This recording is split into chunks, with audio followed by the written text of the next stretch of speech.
It's story time. Ben मकई उगाता है।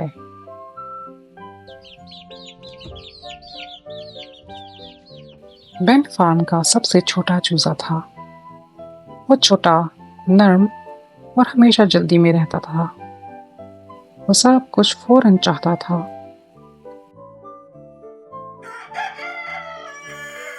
एक दिन सुबह सुबह मामा मुर्गी ने बेन और उसके भाई और बहनों को इकट्ठा किया।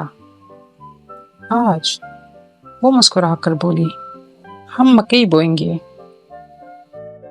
बेन की आंखें चमक उठी। वाह, मुझे मकई बहुत पसंद है। कहाँ है? मामा मुर्गी हंसी।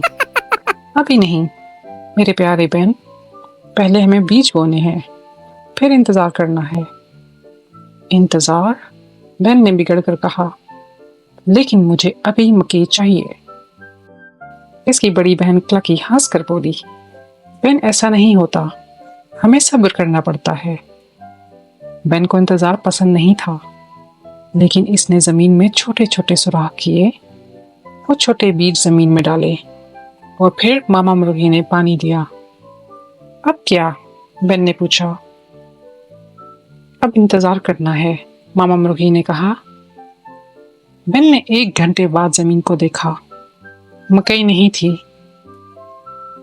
इसने दोपहर से पहले फिर देखा, फिर भी कोई मकई नहीं। शाम तक बेन अपने छोटे पांव जोर से जमीन पर मारने लगा। ये बहुत देर हो रही है। मामा मुर्गी मुस्कुराई। अच्छे काम में वक्त लगता है बेन, बस सब्र करो। चंद दिन इसी तरह गुजरे। एक सुबह बेन जल्दी बाहर निकला। वो हैरान रह गया। जमीन से छोटे हरे पौधे बाहर निकल रहे थे। ये उग रहे हैं, बेन खुश होकर बोला। देखा, मामा मुर्गी ने कहा, सब्र का फल मीठा होता है। दिन गुजरते गए, छोटे पौधे बड़े होते गए। बेन रोजाना उन्हें देखता रहा, सब्र करता रहा। फिर एक सुबह कुछ खास हुआ। बेन, आओ देखो, क्लकी ने पुकारा। बेन बाहर दौड़ा और वहां थी बड़ी सुनहरी मकई, धूप में चमकती हुई।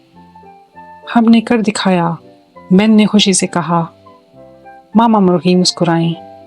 तुमने कर दिखाया बेन, तुमने सब्र किया और अब तुम्हें इनाम मिला है। बेन ने मीठी रसीली मकई का एक टुकड़ा उठाया और खाया। वो बहुत मजेदार थी। वो मुस्कुराया। शायद इंतजार करना इतना बुरा नहीं। और इस दिन से बेन ने सीख लिया कि सब्र करने से सबसे अच्छी चीजें मिलती हैं। खत्म शुद। प्यारे बच्चों, क्या आपको मेरी कहानी पसंद आई? हमें कमेंट्स में जरूर बताएं। आप किस चीज का इंतजार कर रहे हैं? शायद सालगिरह, कोई खास तोहफा या कोई मजेदार सफर? जरूर बताएं। और हाँ, स्टोरी टाइम को लाइक, शेयर और सब्सक्राइब करना ना भूलें, ताकि आप मजीद मजेदार कहानियां देख सकें। अगली बार मिलेंगे।